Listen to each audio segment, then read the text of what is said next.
जय हिंद प्यारे बच्चों, क्या हाल चाल। उम्मीद करता हूँ आप सभी लोग स्वस्थ और सुरक्षित होंगे। आप सभी लोग स्वस्थ और सुरक्षित बने रहें, यही ईश्वर वाले से प्रार्थना करता हूँ। सो बच्चों, आज मैं इस वीडियो में बात करूँगा अपने एक्सरसाइज हमारी 1.1 चल रही थी, जिससे पिछले वाली वीडियो में मैंने आपको क्वेश्चन नंबर 4 का सोल्यूशन कराया था।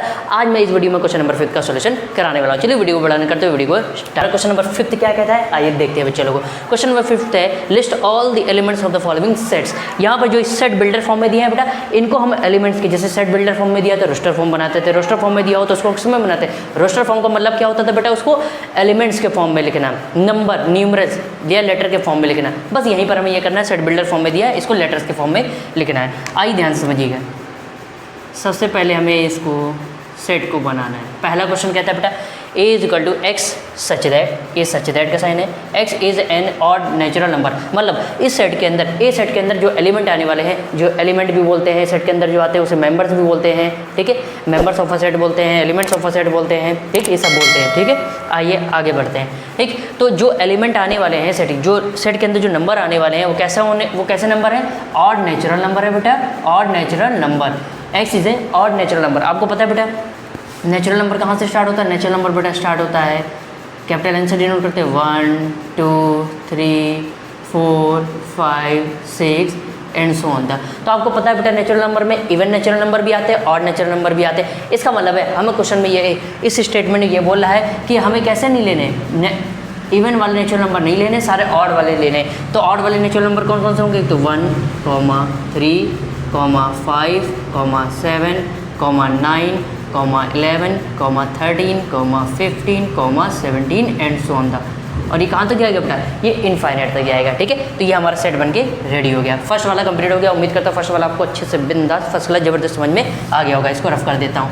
अब बात करते हैं बेटा नेक्स्ट पार्ट की, क्या है, b is equal to X such that X is N. अब इस b सेट के अंदर कैसे एलिमेंट आ रहे हैं, ये इसकी बात कर रहे हैं। इस b सेट के अंदर जो एलिमेंट, जो नंबर आ रहे हैं वो कैसे आ रहे हैं, इंटीजर होने चाहिए। और कैसे होने चाहिए, -1/2 से बड़े होने चाहिए और 9/2 से छोटे। x is greater then -1/2। मतलब x जो इसके अंदर जो एलिमेंट आएंगे वो -1/2 से बड़े होने चाहिए है, और 9/2, और वो 9/2 से कैसे होने चाहिए, छोटे होने चाहिए, ठीक। इसका मतलब है ये इससे बड़ा उससे छोटा होना चाहिए, ऐसे एलिमेंट हमें ले रहे। अब कैसे हमें, और लेकिन ध्यान रखना वो इंटीजर होने चाहिए, ये चीज़ ध्यान रखिएगा। आइए इधर इसको देखते हैं। सबसे पहले ये बेटा लिखा है whole -1/2, x is greater than whole -1/2, मतलब -1/2 से बड़े और लेस देन 9/2 से छोटे। बट हम जानते हैं ये क्या है, ये तो आपका इंटीजर है ही नहीं, ये रैशनल नंबर का फॉर्म है। तो हम इसको 2 से इसको डिवाइड करेंगे, 2 से इसको डिवाइड करेंगे बेटा ये हो जाएगा -0.5, एंड 2 से इसको डिवाइड करेंगे तो बेटा ये आएगा 4.5। हो गया, इस नंबर के फॉर्म में लिख दिया। अब यहाँ पे देखिए इससे बड़ा, ये देखिए हमें पता है माइनस में जो नंबर जितना छोटा वो उतना बड़ा होता है, ठीक है। तो ये देखिए -0.5 से बड़ा कौन सा होता है, -0.4, फिर -0.3, फिर इससे बड़ा -0.2, फिर इससे बड़ा -0.1, फिर 0, फिर 0 के बाद क्या आता है 1, फिर 1 के बाद 2, 2 के बाद 3 के बाद बेटा 4 के बाद 4, ऐसे आता है, इस तरीके से आता है। 4 के बाद 4.1, 4.2, 4.3, 4.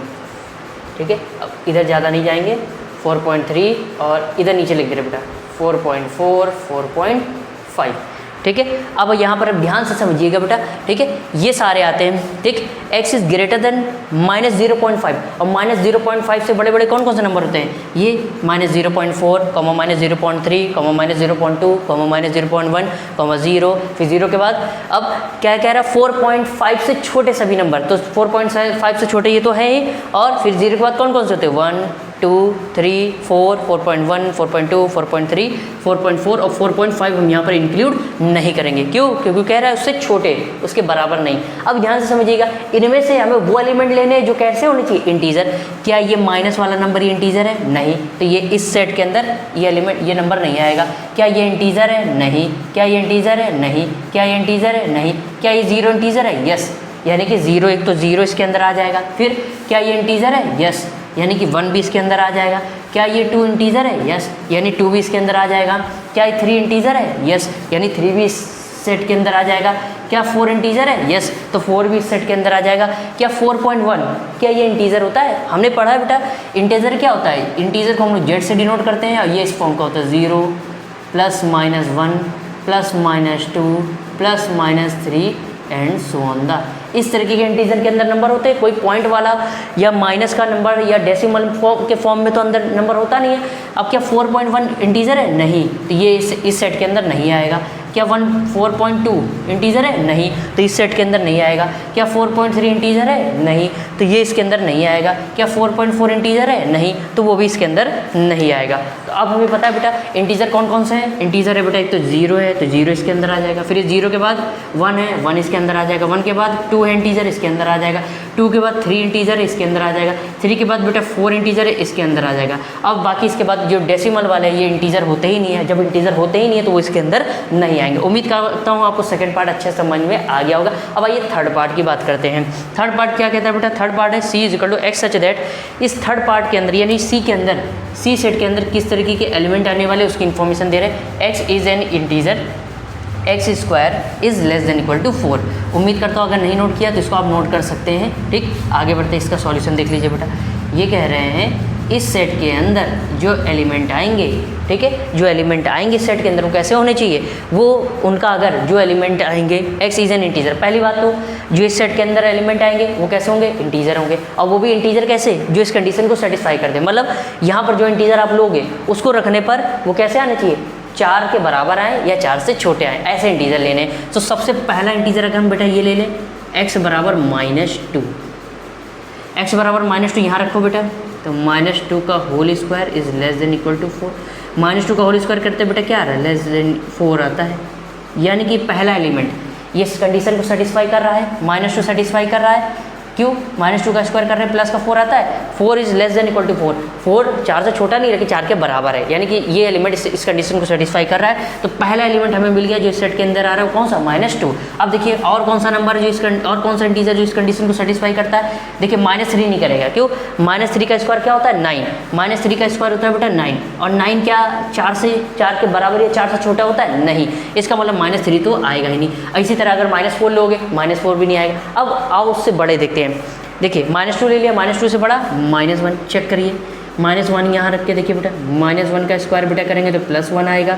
और +1 देखिए 4 के बराबर नहीं है लेकिन 4 से छोटा है। इसका मतलब है -1 भी इस सेट के अंदर आ जाएगा। -1 के बाद नेक्स्ट इंटीजर क्या आता है? 0। 0 रख के देखिए, 0 का बेटा x जगह 0 रखेंगे, 0 का स्क्वायर बेटा करेंगे तो 0 आता है।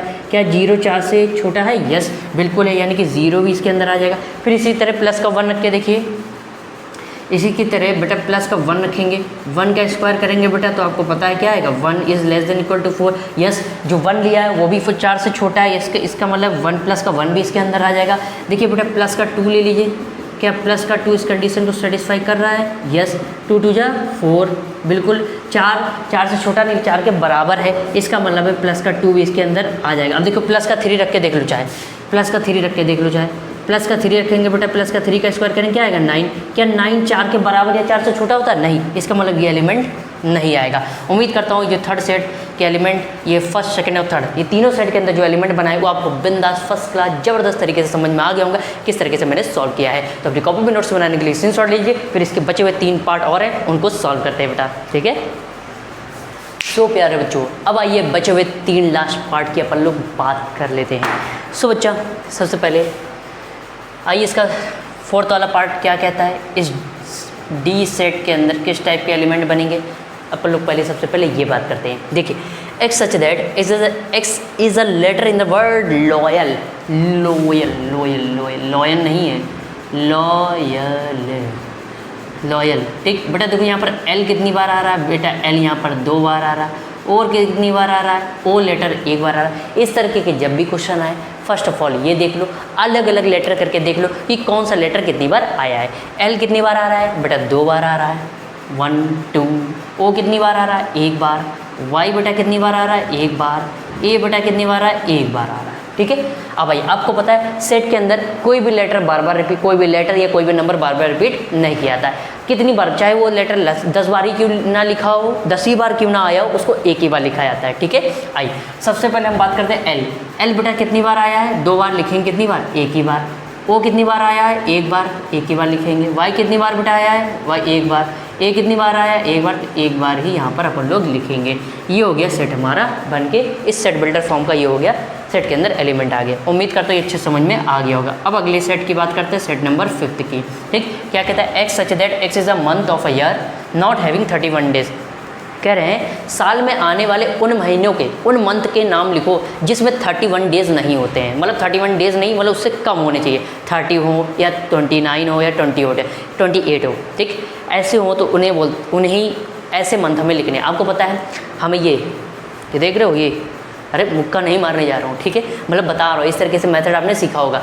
हम यहाँ से काउंट करते हैं मंथ पहला, जो हड्डियों पे बोन पे आता है वो कितने ईयर, उस मंथ में कितने डेज़ होते हैं, 31 डेज़ होते हैं। और जो हड्डियों पे नहीं, यहाँ पर हमारे यहाँ पर मसल्स में आता है, वो मसल्स पे काउंटिंग आती है, वो कितने डेज़ के होते हैं, वो 30 डेज़ या 30 डेज से कम का होता है। जैसे मैंने यहाँ काउंट किया जनवरी कहाँ पे आया है, बोन पे, तो क्या जनवरी हमारी 31 डेज़ की होती है। लेकिन हमें क्वेश्चन क्या कह रहा है, ऐसे मंथ के नेम लिखने हैं जो 31 डेज जिसमें ना होते हो, 31 डेज से कम होते हों। तो जनवरी में तो 31 डेज है, तो जनवरी नहीं लेंगे। जनवरी के बाद आता है बेटा फरवरी आपको पता है, या तो 29 डेज की होती है या तो 28 डेज की होती है। तो पहला हमें मंथ मिल गया फरवरी, यानी फर्स्ट ऑफ ऑल आएगा आपका फरवरी।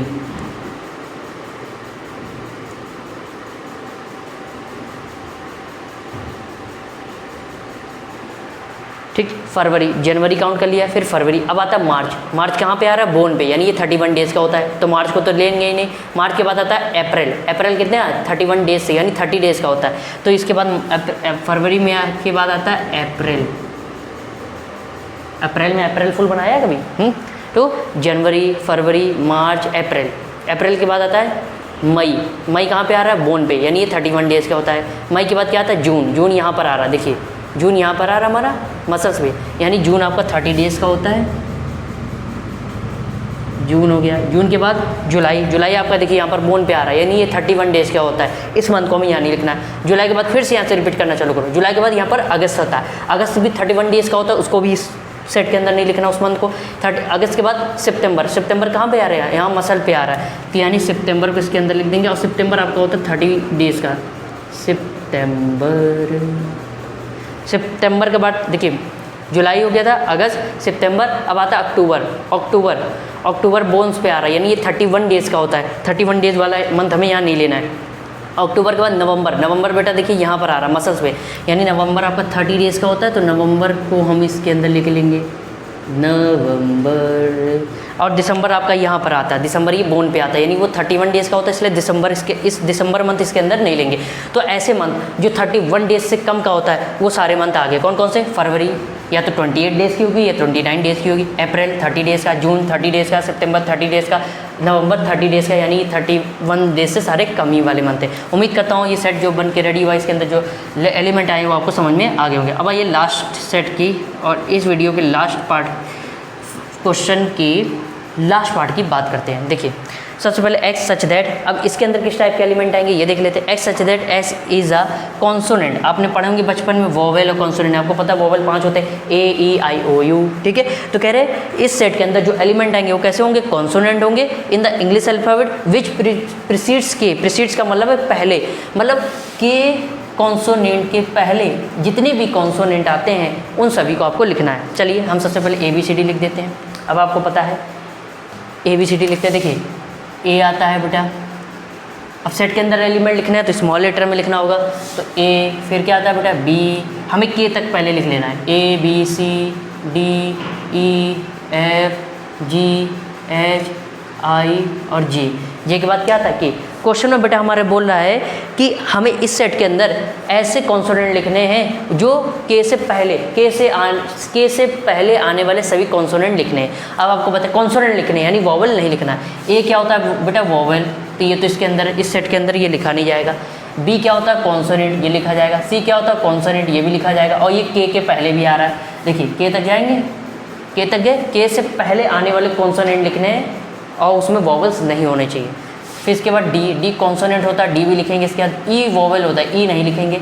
एफ कॉन्सोनेंट होता है, ये सेट के अंदर आ जाएगा। जी कॉन्सोनेंट होता है, ये भी सेट के अंदर आ जाएगा। एच कॉन्सोनेंट होता है, ये भी सेट के अंदर आता है। आई वॉवल होता है, ये सेट के अंदर नहीं आएगा। जे क्या होता है कॉन्सोनेंट, तो ये सेट के अंदर आ जाएगा। इसका मतलब है बेटा सेट के अंदर कौन कौन से कॉन्सोनेंट आएंगे, तो बी आएगा बेटा, फिर सी आएगा बेटा, फिर डी आएगा, ई नहीं आएगा, ई के बाद एफ आएगा, एफ के बाद जी आएगा, जी के बाद एच आएगा, आई नहीं आएगा।